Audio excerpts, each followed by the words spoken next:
The meta for Smash Ultimate has been taking a rather frustrating turn as of last year and the beginning of this one. Back in late 2021 and 2022, there's a greater emphasis on spacing and neutral-oriented play, with sword fighters and fundies characters like Palutena dominating the competitive scene. But as we enter 2023, however, players have optimized their punish games, enough to where a single mistake in neutral is enough to cost you upwards of 80% or even your entire stock, whether by edge guards or getting 0 to death. No matter what character you play, it feels like percent leads and stock advantages are meaningless in this day and age of Ultimate, where it feels more like Tekken. One person finding an opening and then running the opponent through a meat grinder of damage. None the more so than our group of fighters for today. Amidst all the swordies, zoners, fundies characters, rushdowns, heavyweights and the like, there exists a subset of cast members known for literally one-shotting you off a single neutral win. Affectionately, or should I say resentfully coined Touch of Death. As the name implies, you get hit by them once, you might as well assume your stock is gone. For today's archetype discussion, I want to go over Touch of Death characters and how the category has insidiously grown in notoriety as the game has evolved to be very 0 to death oriented as of late. Before we get started though, I want to say that this video is brought to you by Luck Catchers 2, a brand new open world socioeconomic MMO that just got released earlier this year on Steam. Luck Catchers features a huge open world of over 1 million square kilometers which you can explore using airships, boats, or other forms of fast travel to get from one place to the next. Within the world, there are territories you can take control of to mine resources and create settlements on, wherein you can produce materials and store items. So you can think of it like a city building game mixed with open world exploration. Outside of these areas, by traveling the world of the inside out, you can participate in battles against monsters or other players. Scattered throughout the map are objective points and structures containing special items or properties that you can seize control of for yourself, obviously with other players attempting to do the same. And combat can take place in the air or sea, making for a very comprehensive experience. Aside from that, you can also trade with other settlements or go a more hostile route and attack them.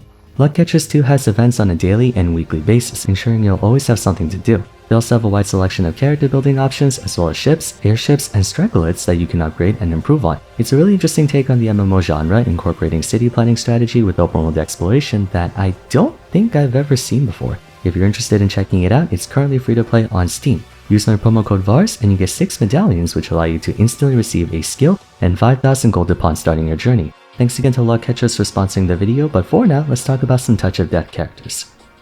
Unlike the aforementioned subgroups, TOD characters are more of an informal group, not really acknowledged by the community as an established archetype. Funnily enough, however, they need no introduction, as everyone by now has had the misfortune of being on the receiving end of one of their devastating combos. The practice of 0 to deathing was always controversial, on occasion being outlawed in tournament play if said combo was too easy to achieve with the opponent lacking any agency in trying to escape from them. One of the most infamous examples would have to be the wobble setup in Melee, but things came to a head in Smash 4 where the presence of the new rage mechanic, among other things, has led to a number of ways for characters to take out stocks ludicrously early. I believe there was one setup where Samus could dash attack into screw attack to insta-kill you from 0 due to rage applying to said knockback as well. Then with the release of Bayonetta, one of the most contentious fighters in all of Smash history whose entire kit seemed to be engineered to achieve 0 to deaths as their main playstyle. You'll have no trouble finding video evidence of this online, I can assure you. Despite Smash Ultimate being collectively agreed upon as the most refined installment of the series in terms of balance and mechanics, one area that has been measurably exacerbated is the number of 0 to death combos that exist. Whether it's due to this iteration having the largest roster we've seen to date, or if that's just a coincidence, Ultimate has by far the highest number of 0 to death combos and Touch of Death characters in the game bar none. Combined with the increased combat optimization with the game being out for over 5 years, and it feels almost as if every character is able to one-shot you in some way, shape, or form. More frustrating is how for many of them, 0 to deaths have become either a staple of their gameplay or straight up the main win condition, causing them to be dangerously volatile to play against. 3 fighters in particular exhibit this characteristic, and are the ones that you see on the thumbnail, Kazuya, Luigi, and Ice Climbers. What distinguishes them from the rest of the competition is not only that they actively pursue 0 to deaths as part of their core strategy, but doing so often is the most optimal way to play them, if not the only way to play them at top level. I assume the majority of you have already been acquainted with this fine gentleman before, but for the sake of thoroughness, let's give him a proper introduction. Kazuya is undoubtedly the most notorious of the trio, being a member of the controversial Fighters Past 2, and easily the most problematic of them, second only to Steve. With his electric wind god fist, he has a full body intangibility attack that comes out on frame 8, making it impossible for one to challenge him with an attack of equal or greater strength or speed. Upon successful contact, it briefly stuns the opponent before launching them a small distance upwards, possessing increased hit stun to allow Kazuya to follow up with effectively any move in his arsenal, even with the frame 7 jump squat. With how low the knockback scaling is, he can repeatedly use neutral air to push them back to the ground and repeat the cycle. The most rudimentary 0 to death combo in his repertoire goes as follows. Down throw, electric into nair followed by another electric into nair, then demon god fist, then down back tilt, down forward tilt, followed by one final electric before finishing with up smash. If the Kazuya player follows the opponent's DI successfully, it's an absolute guaranteed 0 to death combo against most if not all of the cast. Against heavyweights such as Bowser and K. Rool, you can extend the combo with an additional pair of electric nair before finishing it all the same. So while Kazuya has more than double the number of attacks out of any other individual fighter, humorously you'll find him doing mostly just this, or some variant of it. It's here that we notice the two key factors determining what separates a touch of death character and by extension a 0 to death combo from one that isn't. 1. It can work on the majority of the cast, or ideally the entire cast. Some characters may have 0 to death interactions with specific opponents, Violet's up B ladder against DK for instance, but for it to be legitimized as a 0 to death combo, it has to work against everyone. 2. It needs to be easily attainable, whether against a world-class competitor or your local 2-2er. Characters may have some semblance of a 0 to death, but it might be too impractical to strive for either due to relying on stage position, percentages, rage, being too DI-able, or all of the above. In the case of Kazuya, Electric's almost fixed knockback and ridiculous hit stun makes it virtually guaranteed whether you're fighting a tiny character like Olimar or a big boy like Bowser. The next fighter is Luigi, the originator of the Touch of Death moniker before Kazuya's hostile takeover. Personally, I find Luigi to sometimes be more egregious than Kazuya in this department. Not necessarily for being easier to perform, but rather the sheer lengths Luigi mains have gone through to find extensions, conversions, and variants of the initial combo. Traditionally, Luigi's 0 to death involves down throw into down air, neutral air, then down air again, followed by an up air into super jump punch. That's the most conventional way to do it, but if you go through any VOD of a top Luigi player, whether Kirash, Guy, Luigi, Waka, Elegant, they have developed no shortage of ways to account for opponent DI or other things, including how to perform this even when the opponent is at a percentage higher than 0. Finally, Ice Climbers, though not as consistent as the first two reflected by their far lower placement on tier lists and in tournaments, is still considered a touch of death character. They don't exactly have a bread and butter combo, rather they have a setup in which they can then follow through with whatever assortment of moves they like.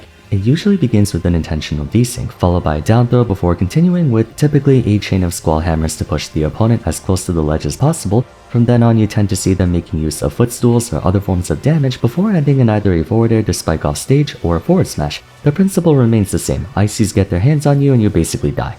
Accentuating the pressure of TOD characters is also the constant threat of fighting them beyond their initial percent windows. Most characters have a range where you need to be increasingly more careful when engaging them in neutral, especially depending on your position. For example, against DK, there's a percent range in which he can perform the Ding Dong combo, closing out stocks extremely early. If you avoid that percent range, then you're in the clear, at least from that specific combo. With TOD characters, you're usually never safe, as they always have a way to set up into a finishing move that is extremely difficult, if not outright impossible to escape from. Many players believe that camping out Luigi until he throws a couple fireballs in your face to get you past 20% is enough to escape the bulk of his pressure. But Luigi mains have contingencies in place to still achieve kill setups from 20 to 40 to even 60%, forcing you to be wary of him no matter what. Some of you may be wondering how is an electric into up B or down throw into cyclone any different from other kill setups like Fox Snare into up smash and the like. The big distinction to make is inclusivity. For Fox, the same combos used to close out a stock like Nair into up smash is not the same combo used to get the target to that position in the first place. He would normally make use of a different set of combos at low percent, then transition to other combos at mid percent before finally reaching the threshold of being able to perform Nair up smash. It takes a series of steps to get to that point. 0 to death combos associated with touch of death characters are a complete package, serving as a low to mid percent damage racking tool to the eventual kill confirm all within the same string, typically as a result of the combo itself dealing extreme amounts of damage without sending opponents anywhere and having a finisher strong enough to close it out at lower damage values than what most people would consider kill percents. That's another thing, percent windows. Snake's down throw up tilt only becomes true at 160 or higher, a far more reasonable percent than getting destroyed at 60 by Luigi down throw cyclone even with good DI, simply because you were just too close to the top blast zone. Apart from these three, several other characters have been described as touch of death fighters as well. Rob's Nair gyro throws into side B perennially screwing over even the best of the best. Even after the nerfs, Wario has no trouble one-shotting you with a full waft or sometimes even a half one depending on where he is on stage. Lucario might be the closest to an actual TOD character, as one touch can literally kill you, not even a combo. Beyond that, based on how loose your interpretation of a touch of death is, you can include things like Mario's up air ladder and or bridge combos into up B and forward air respectively as a touch of death. You can include Steve's up tilt up air into aerial up smash as a touch of death, or you can include the however many ways Ness can be a side magnet to spike you off stage. It can get really convoluted. Now, why do I consider touch of death characters and the notion of 0 to death as the worst design mechanic in the game? Many FGC players are well aware that traditional fighting games often devolve into both players duck dive dodging around each other until one person finds an opening, resulting in a string of attacks that the opponent usually has no way to break out of if executed correctly, making 90% of rounds consist of 0 to deaths. So why is this a bad thing for Smash if it happens so often in games like Tekken? The biggest one is that Smash is a platform fighter. The two genres are fundamentally different in how you conduct yourself. The reason traditional fighting games oversee frequent 0 to deaths is because of the confined arena space. Success or failure in those games depends more on execution and timing than positional and situational awareness. Not that those don't exist, but there's a greater emphasis on mechanical awareness, as evident by the usage of attacks that strike high and low instead of just attacks that hit or don't hit. Platform fighters contrast in that while execution and timing do matter quite a bit, positional awareness takes precedence, which is why players care so much about things like edge guarding, ledge trapping, juggling, and so on, all of which pertain to positional and situational awareness. Stuff like spacing, whiff punishing, and exploiting frame data is important, but you'll find that the majority of stocks and percent leads are acquired through stage control and other facets involving position. Not just that, but the very basis in how you win is to cause a ring out, which gets easier the higher the opponent's percent is. But more importantly, the closer the opponent is to the blast zone when they get struck. Roy's double-edged dance doesn't kill until like 150 from all the way across the stage, but if you're right next to the ledge, that kills at like 40. It is such a war crime. Naturally, you'll want to situate yourself in a position where he can't capitalize on the immense base knockback of his moves. The problem with touch of death characters and 0 to death combos in general is that they effectively remove all of that and transform Smash into a traditional fighting game with HP bars instead of percents. You can try and argue that Kazuya's combos kill slightly later if you're on Battlefield versus PS2, but I don't want to hear it. TOD characters are called such because they can one-shot you from anywhere on the stage, diminishing the importance of positioning, which platform fighters are predicated on. I understand that 0 to deaths don't fully comprise the entirety of their gameplay. If you watch top-level Kazuya or Luigi play, the likelihood of all three stocks being taken by 0 to death is extremely low. But that doesn't change the fact that the possibility is very much there, and does happen often enough for the players to have to think about it. Not to discredit the skill level of players who make use of them, it's not the fault of the player, it's the fault of the character's moveset. But everyone can attest to the frustration of outplaying your opponent only for them to insta-kill you from a single oversight, because while you're playing for stage control, neutral, advantage, and whatnot to rack up percent and find the most optimal scenario to send enemies towards the blast zone, TOD characters are focusing on just getting their hands on you. Positioning and situational awareness be damned. It oversimplifies the game in a degenerative way, not a constructive one. Here's an example. Let's make moves Miami. Leo was cooking VV with Joker for almost the entirety of game 1, but then one single forward smash at max aura and Leo died at 30. In his set for Skinny the Pooh at, I forget which tournament, I think it was Port Priority, he was ledge trapping and edge guarding Mario for like a minute straight, and then boom, Mario gets a single up air string and he dies. Another big one was at Terra when Tweak was smoking Gluto for the entirety of last stock, only for him to get one nair into Banana and then Waft kills Tweak right then and there. Once more, I'd like to reiterate that I'm in no way trying to invalidate the achievements of these players or trivialize the work they put in. It's the character that's the problem. 0 to deaths are inherently aggravating on account of them producing an extremely high reward for only a single interaction, from your Rob Gyro side beast to Min back throw forward smashing you. They're essentially extended variants of one-hit KO moves, which I've expressed in the past are too polarizing for the game that more often than not, the entirety of a match comes down to playing around that one specific thing. Why do people circle Camp Little Mac when he has KO Punch? Because there's no reality, no universe, no dimension, no amount of copium where it's worth taking him on while he has it. So anyone without an easy way to get that KO Punch off him is going to circle camp until he whiffs it or they get a straight hit. Bottom line is, it discourages interaction. While you're playing Smash Bros, they're playing Tekken.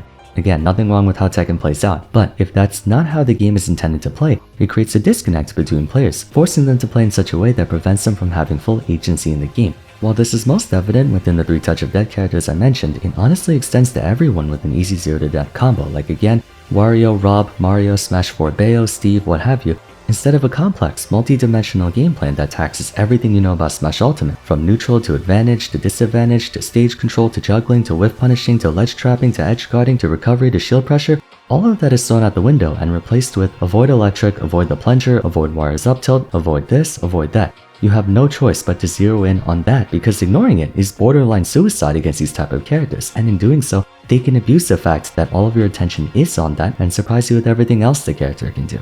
Touch of death characters are the worst designed because they play by an entirely different set of rules than other archetypes and force those other archetypes to play by them lest they get murderized in the blink of an eye. Literally. I'm not saying characters shouldn't have kill setups. Everyone should have the ability to consistently close out stocks after they put in the work to get their opponent to an ideal percentage. What they shouldn't be allowed to do is have kill setups that disregard everything and come down to an execution check. It should be an equal exchange of moves and counter moves. What are your thoughts on this? Do you think I'm overvaluing zero to death combos, or do you agree with my stance on them? Feel free to share it in the comments. For now, if you enjoyed the video, it would be great if you could leave a like and subscribe. Don't forget to follow me on Twitter at Vars, join my Discord server, and check out my other archetype discussions if you haven't yet. But till next time, thanks so much for watching, and I look forward to seeing you again soon. Take care.